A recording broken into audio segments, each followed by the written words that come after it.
up one another to love and good works.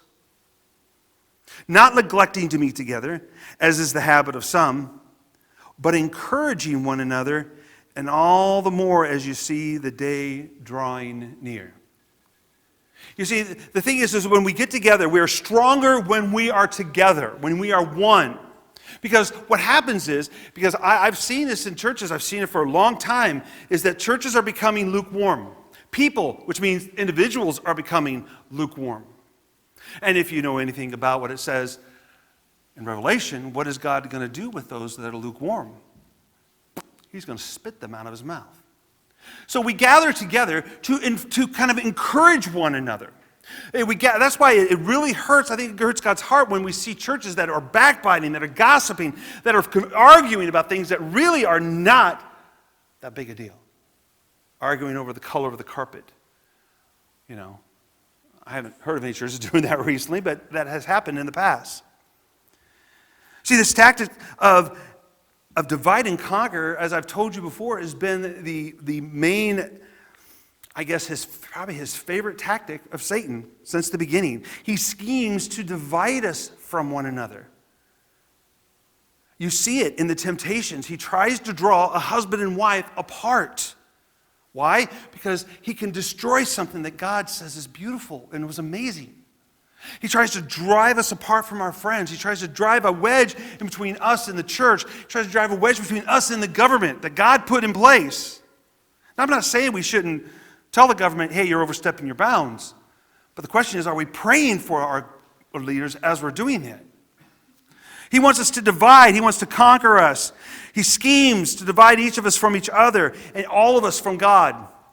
He knows his time is short. He knows that he is doomed.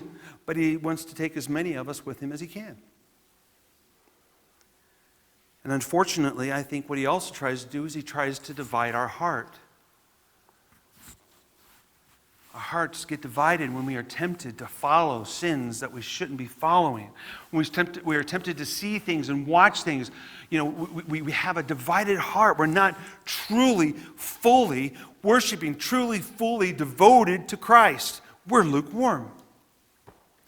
We saw last week that Isaiah experiences this holiness of God in the throne room.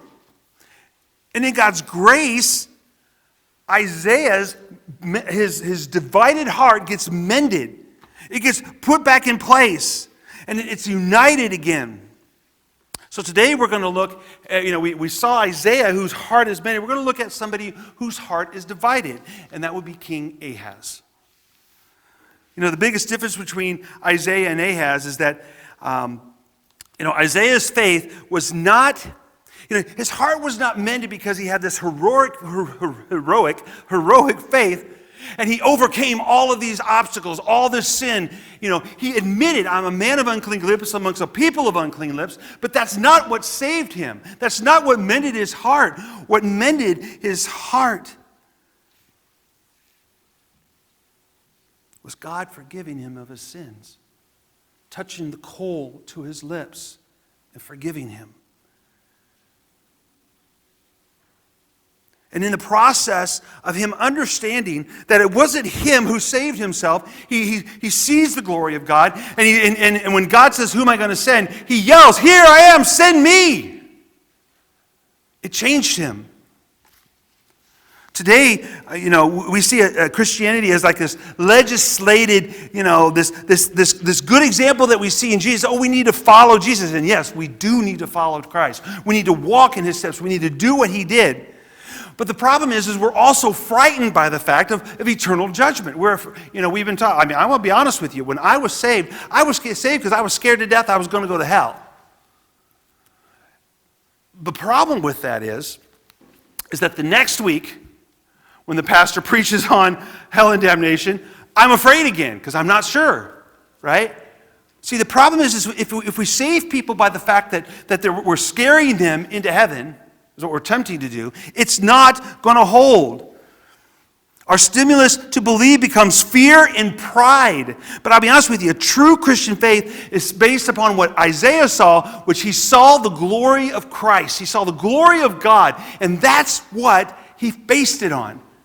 He saw God's glory, saw himself, realized he was a sinner, and God saved him. It was the glory of God and the pleasure of surrendering to God's will.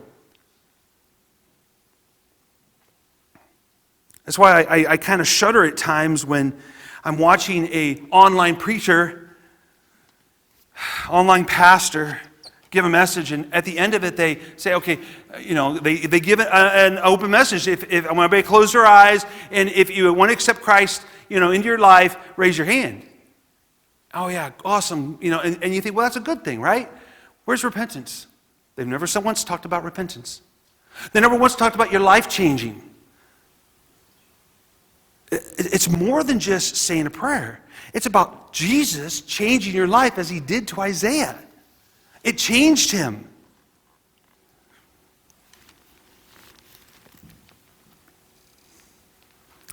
I'm afraid that too many in church today are living with divided hearts. I struggle with it myself. All humans do.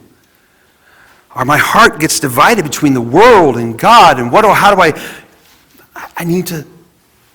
need my heart united. We hover between good and evil.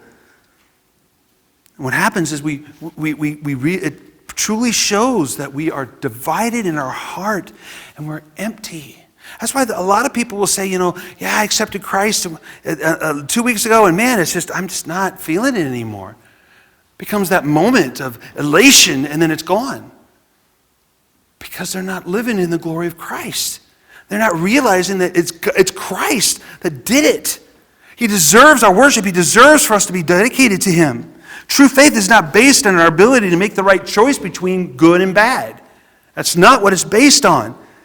Because in that case, they're both compelling choices. No, I'm sorry, there is no choice. Sin is wrong. Christ is awesome. There's no choice. It's Christ alone.